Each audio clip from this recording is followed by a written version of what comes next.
all. I'm going to get straight into it, and I really look forward to our engagement over the next 40 minutes or so. Absolute facts are that you're born and you will die. The sun rises and the sun sets. Time waits for no one. You can't change anyone, but you have 100% control over your attitude. And in a survey of 10,000 businesses that was done, 88% confirmed that they want to grow. Yet about growth and about exit, of those, less than 15% had a plan to talk the walk of growth into reality. In fact, 95% of them had employees who had no idea what the growth plan was, and 68% of their business functions, the commercial functions that make a business happen, were not aligned to growth. So it's unsurprising that only 5.4% of all businesses started in the United States of America succeed with an exit.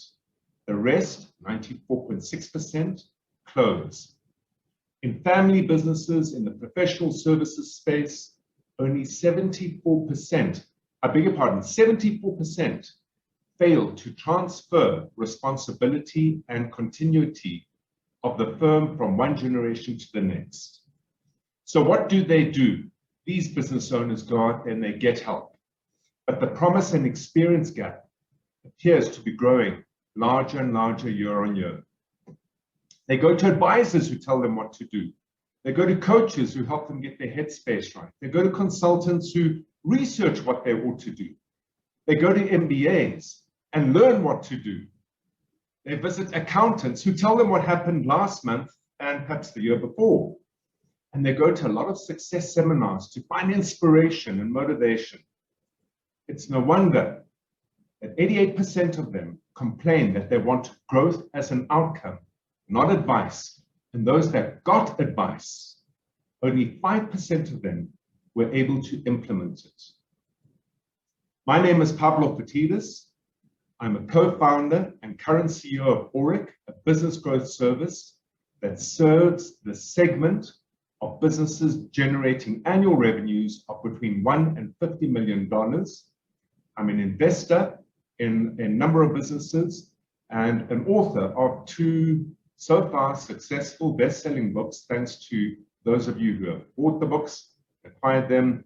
Reset, Rebuild, Reignite, which was released last year in order to cope with the lockdowns, and then Sweat, Scale, Sell, how to build a business that can be sold. Our journey ahead, and because PowerPoints are really boring, I'd rather go on a journey. I'm going to share a little bit about our origin. I'll talk about the 9 problems we've identified that impede growth and value and a solution to get that solved. We'll then quickly go visit the future today. We'll talk about how we can get this solved and done together. I then have an invitation for you before we then break out into discussion and debate. My undertaking and promise is I will have you done and out by 10 minutes to the hour. So let's begin, because once upon a time, many, many years ago, I was born to 3 entrepreneurs. My father and 2 uncles were business owners from the get-go. My 2 uncles worked well into their 80s. One was 84, the other was 89. My father worked into his late 70s until there was an intervention. They worked that long, not because they loved what they were doing. They worked that long because they needed the income. My personal journey began when I acquired 2 businesses, each for $1, taking on the debt. And I acquired them from individuals, families, very similar to the families that I was born in. People who had started businesses, generated good income, but were unable to monetize their years of sweat and investment through a successful exit. I then went into the mergers and acquisitions industry for a period of time, and I was plagued with a wonderful portfolio of businesses where the expectation gap from business owners around what they believed their businesses were worth and what the mathematical value of their businesses was worth was enormous, preventing really great transactions from taking place. Hauled out of there by a family business, I witnessed directly with my father, an individual who had built a successful business catering to his family, generating income, land in a situation where he had absolutely no exit plan. He also had no succession plan. From there, I moved into a consulting process for a period of time, working extensively with businesses to raise funding, to complete transactions, putting growth strategies in place. And I got access to some of the most wonderful data out of the US around the fact that 94.6% of businesses started in arguably one of the most vibrant countries globally failed to sell. They close at great cost. During that period, I spent 3 years at a leading MBA school, marking as an external examiner company valuations, learning about the different valuations techniques, but most importantly, understanding the levers that need to be built into a business in order to succeed, both in exit and for value. And with all that behind me, I realized that this was a problem worth solving. 94.6% is a big number within the mid-tier SME market. With my co-founder, we then began the journey of starting over a 9-year period, building and selling 12 businesses. We had some failures, we had some IPOs, we had some management buyouts, and we had some trade sales to corporate entities looking for innovation and revenues. But most valuably, the last handful took half the time and a third of the investment to build to the same value as the first handful. And having an engineering finance background, with my co-founder having a legal finance background, we started to look at the processes, activities, and system sets that we had deployed in the last handful of businesses to accelerate their growth. We consolidated that into a single, simple growth system, which we've had the privilege and benefit of now applying to over 2,871 businesses, whose average annual compound growth rates are currently running at 28.9%, including the year of COVID, an EBITDA growth rate of 32.4%, and a rating from our clients of 97.4%. And Jim, you will recall when we showed you the underlying systems that govern the technology platform, housing the growth platform itself. That's advanced dramatically. We capture extensive data around client experience. To get this right, we needed to resolve the impediments to growth. And we found 9 impediments in 3 main areas that business owners face. In leadership, it's all about relevance. How do I remain relevant? After years and years and years of slog, how do I find the inspiration? How do I find the motivation to remain relevant in a changing, noisy environment that's becoming increasingly competitive? How do I remain relevant? The socio-political environment is constantly changing. Climate change and legislation is coming down the pipe thick and fast. Technology is advancing quickly. How do I remain relevant? Time. Most business owners we speak to complain about the fact that they spend more time doing than leading. And unless you can architect a business to release your time to focus on what you ought to be doing as a business owner, growth simply does not emerge. And then finally, control. Because most businesses are always undercapitalized when they start, habits around being in control and managing risk become embedded as muscle memory and scar tissue right across your brain matter, body, mind, and soul. How do we succeed responsibility from one generation of leaders to the next? How do we execute and implement on growth strategies where we can get our teams on a delegated basis to do the heavy lifting? It remains one of the single biggest challenges we find at a leadership level. Across function, sales and marketing, increasingly, where do I find customers? How do I reach customers? How do I engage with them? Customers are increasingly oversold. The level of competition and the veracity of the competition creates a tremendous amount of noise. Digital platforms are becoming increasingly concentrated, and the SME players out there are being squeezed out of reaching a lot of their future potential clients digitally and on a level that has an impact. On an operational level, once I get my business going and once we get next level growth coming in, why is it that I'm constantly called back into the delivery and service side of the business where it becomes chaotic? And then finally, team. We're living in a world where people have become better educated, more educated, wider educated, more skilled, more capable, and yet to find the right people to do the right thing at the right time, consistently, all the time, remains one of the biggest challenges, pulling business owners back into more time doing and less time leading. As far as the future goes, a lot of what we see with later stage business owners, the issue of growth, where does it come from? How do you grow your revenues and profits at the same time? How do you get that formula right? Because should you be choosing or wishing to exit, unless you're growing prior to exit, valuations are punished. Am I building a job or an asset? And when we talk about tomorrow today, and I share with you the buying process that I have used extensively to get the cost or price of a business down, this becomes one of the most significant issues harming valuations. And then wealth.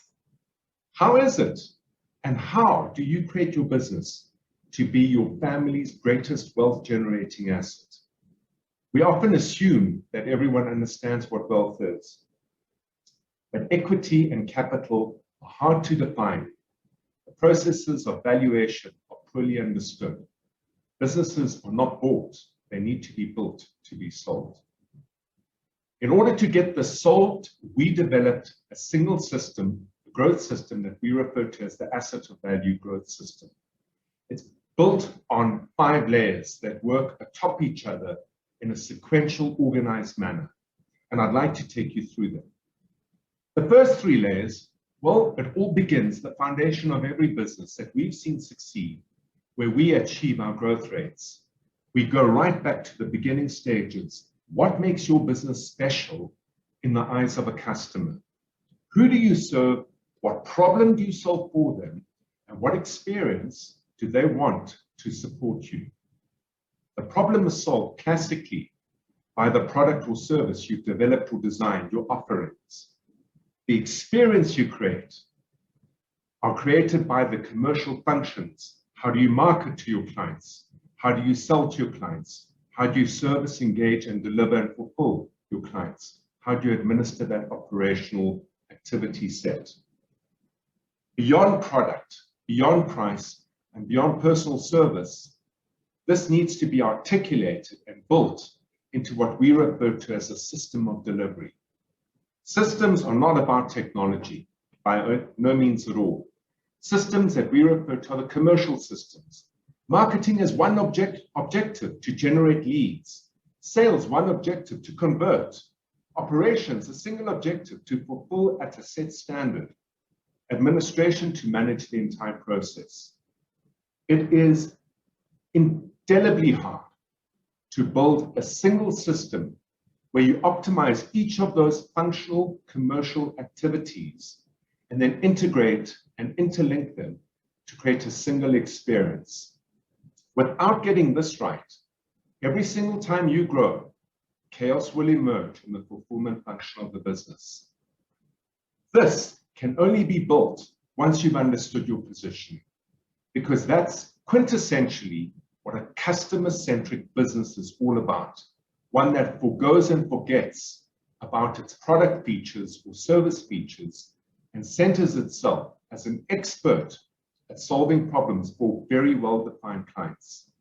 With that in play, we then find ourselves in a situation where we can build a purposeful team. The idea of how we recruit traditionally, where we open a job post and then view multiple CVs and hopefully make good decisions, looking and reading CVs that one would think the incumbent in front of you has all the skill sets to build the base station on Mars, is a very old-fashioned technique. In an asset of value business, the way you recruit, the way you train, the way that you get the right people to do the right thing, is you're identifying people to operate the system sets that you have created that deliver on your position. In getting these 3 elements right, The outcome are two aspects. The first is, it is these three layers that generate that organic growth, a consistent, reliable organic growth. It's these three elements that give you, as a business owner, the most precious commodity available to us all: time. Time to lead growth to the next level. Once those three layers are in play, organic growth and time allows you to lead the last two layers. Next, it's where you accelerate growth. Next level growth needs to be led by the business owner. It is fundamentally around how do you significantly increase your revenues, but in a manner that deepens your profitability too. Often we see businesses grow from one level to the next, and the ratio between revenue and profitability remains fairly consistent. It would also suggest that should anything go wrong in operations, chaos emerges as you grow from one level to the next. A rising cost base or tracking cost base is very unexciting for an acquirer in the future. It's unexciting for an investor in their own business as they invest more and more to grow more and more, simply to find the same value of profit. The way that we get this done in an asset of value is we fight with our clients in that when looking for next level growth, do not upset the positioning you've attained in the market. And with that, leverage the established system of delivery you have built to deliver on your positioning. And through that, it will enable you in next level growth opportunities to have your team lead and implement it. With that right, the last level of attentiveness from a business owner is about how you deepen value. And this is where a significant shift in mindset of that business owner needs to take place. Understanding the 5 levers of valuation will posit that business in the future as an asset as opposed to a job. So let's visit tomorrow today very quickly, and let's just fact check if this all makes sense. And I want to share with you the buyer's valuation process. More or less within the boundaries of sectors, industries, the politics of the day, the economic growth rates in the country, the life stage of a business, most businesses have a pegged valuation more or less of a 2 multiple of EBITDA. So let's imagine a business generating $2 million of EBITDA. It would peg its valuation at around $4 million. I knock on your door, and the first question I ask in a series of 5 question sets to bring the valuation of your business down, or understand why the valuation should climb, is what makes your business special. And unless you can give me definitive insight into your position and demonstrate that you own and dominate a segment of the market through the fact that you understand how you solve a problem for them, and you create a great experience in doing so, which creates not only stickiness, but ongoing growth into that segment, I either raise the multiple by 1 to 3 or diminish it by 0.5 point to 1.5. If you tell me that your product has got features that are remarkable, or your price is an advantage, we move to the left of the equation. After that, I ask my next question: how does it all work? To the extent that you can show me you have an established system of delivery where all your commercial functions have been optimized and then integrated and then stipulated, I increase the multiple by an additional basis point, 100 basis points to 4. If you can't show me how the business works and hangs together, it's diminished further to 1 of EBITDA. Thereafter, if you can show me a purposeful team, or arguably if you can't, and thereafter, if you can show me growth prior to exit, beyond organic growth, next level growth, and what the growth would look like going into the future. And then finally, when I ask you, without you there, what will happen? And if you can demonstrate that your relevance as the proximate cause of that business's functioning and operation and performance in the future is 0, the multiple moves from 2 to 7. To the extent that you can show me that that business relies on you in order to function through these 4 former levels, that is me at the age of 22 knocking on your door, offering you $1 to get rid of your headache. I want to quickly just share an analogy. I spent some time in the Navy and I served on patrol boats. They were fascinating, fast, quick in the water, aggressive to tack and turn. There's a lot of similarity between sailing a ship and building a business. Every ship has a hull, and the hull has a purpose and a function. In a warship, it's to move fast and silently. In a cargo carrier, it's to carry heavy weights. In cruise ships, it's to carry a hotel. Every business itself has to have a positioning. Why does your business exist? Who does it solve? What problem does it solve? And what is the experience you create? Every ship has an intent. It leaves from one port to arrive at a future destination. To the extent that you can chart your course, you know how much food, fuel, and water you need to get there. Our argument always is that every business owner should set that port to be an asset of value, because there are only 2 destinations for every business in the end. Every ship operates as a result of crews working with systems, above decks, below decks, navigation systems, gunnery systems, safety systems. In a business, the same activity takes place through the system of delivery with a purposeful team. Every ship below decks has an engine room whose job is to create propulsion. That propulsion is what grows revenue and grows profit. And every ship has a bridge. And on that bridge, that's where you take full control with a dashboard in front of you, navigating the ship to its end game. And that is where, as business owners, we should be spending 70% of our time. Yet when we meet business owners, mostly we're hauling them out their engine room. So I'd like to go on a sailing journey with you. And the journey begins over 24 months. Because when we work together with the business owner, we go through a series of phases. We establish first and foremost an understanding of what is available, what's there, what's not in the business itself.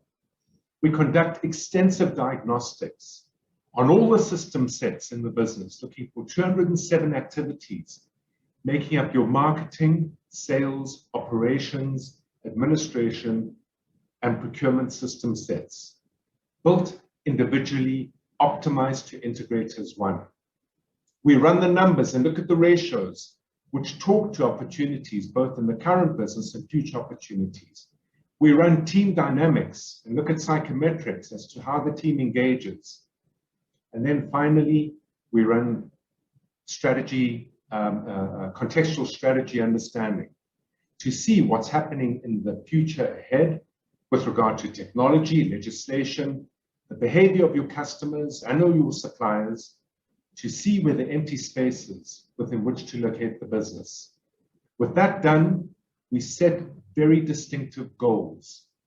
Goals have activities called milestones over time that add up, rack up, and stack together to deliver a measured output.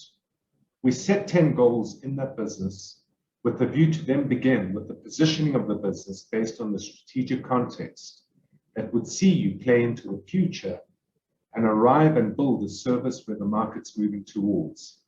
From there, we go through a period of working with your teams to build the lead generation and conversion system sets, the operations systems, and the finance systems to create the system of delivery itself. With that, we ensure that as the tide rises and the ship lifts, so too does the team come along with it. And thereafter, we conclude with enjoying significant growth rates near the end. This matters to us especially because 70% of our fees are linked to the growth of your business. Throughout the course, as we chart and navigate from start to end, we have integration sessions using a dashboard to see which activities are being completed, how are they measured in terms of optimized performance, and how do we integrate them so that we can be sure that risk and performance in terms of where we started and where we hope to end are delivered. We do this through our facilitators. We have 13 accredited topic expert facilitators that work right across the asset of value growth system. Each of these individuals has seen many businesses.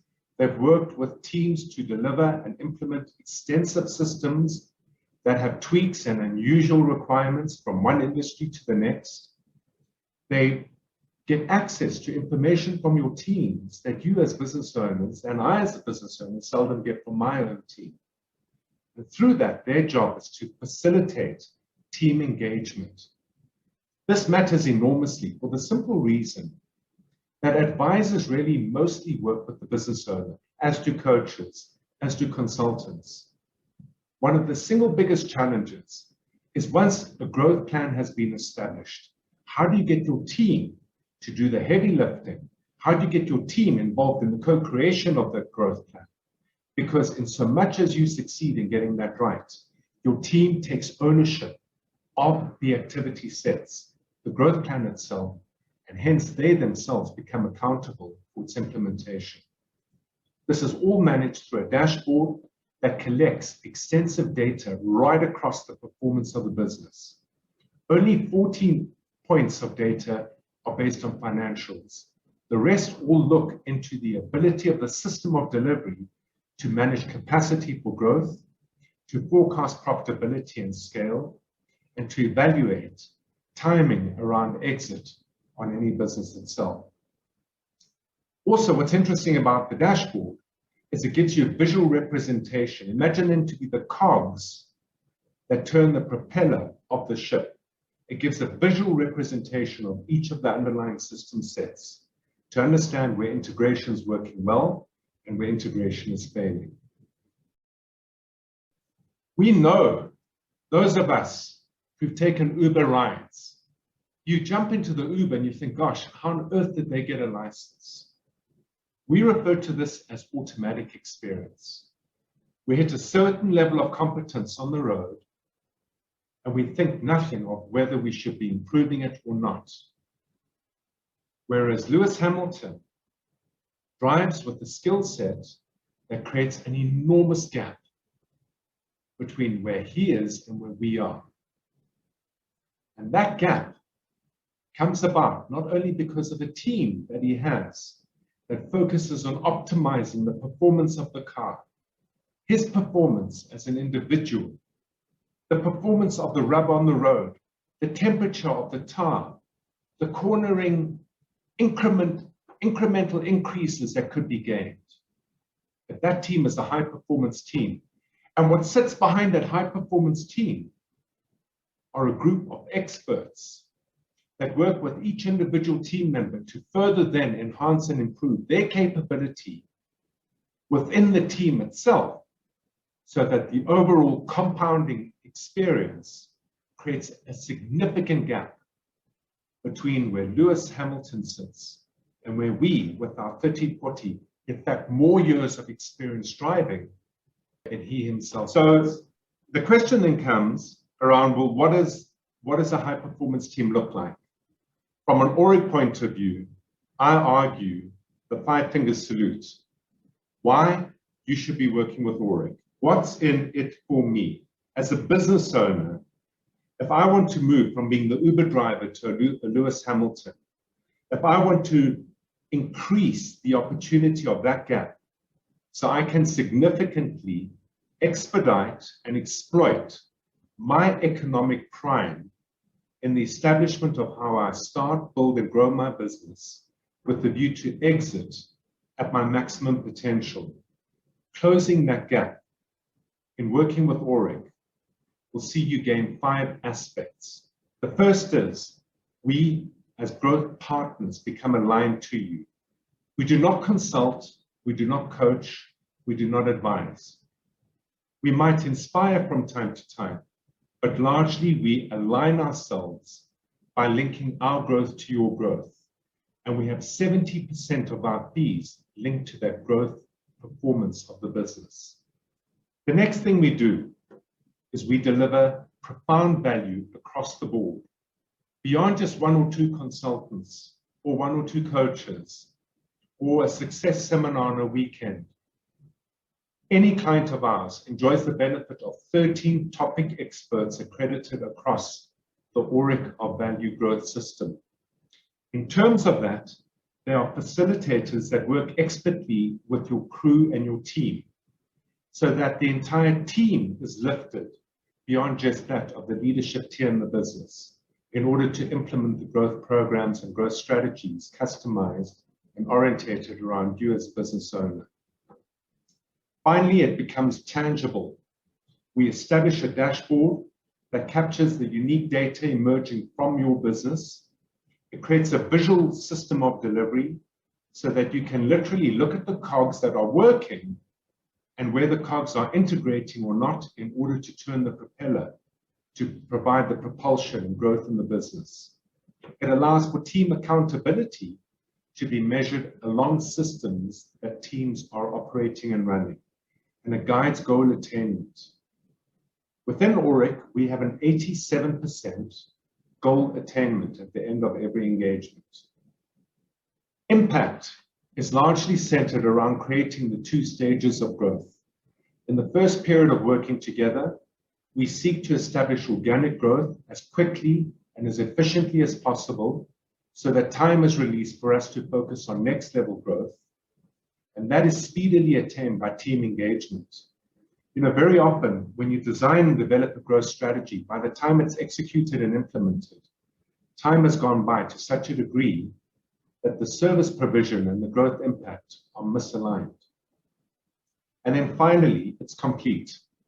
The asset of value growth system is designed to ensure that the 5 elements, the 5 levers that bake in a valuation argument are put in play to turn your business into a greatest wealth generating asset.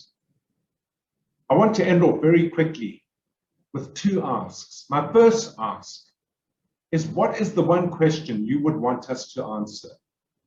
Should we run out of time, should we not have time to answer it in the Q&A that's going to follow in half a minute, please won't you put it into the chat.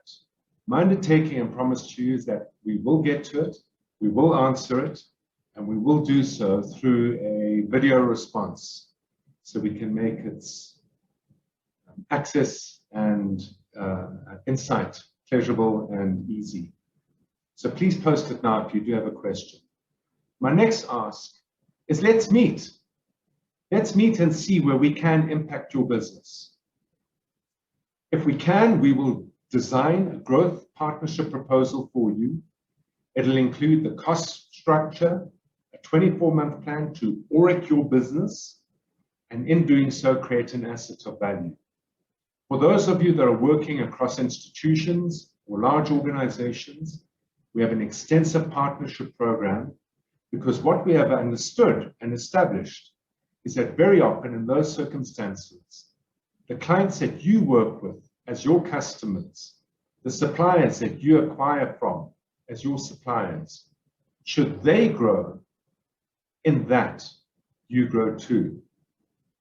If we can impact your business and we can put a proposal together that excites you, you walk away with a dynamic growth partner that has delivered spectacular results on a consistent basis across over 2,800 businesses. And if not, you walk away with a relationship. And that relationship will carry value because circumstances change. Often we have identified for individuals that we've worked with where we have not done business but established an understanding of what they do, opportunities that might look like acquisitions or disposals, or opportunities that significantly lead to collaborative events that support the growth of their business. And with that, I'm going to end.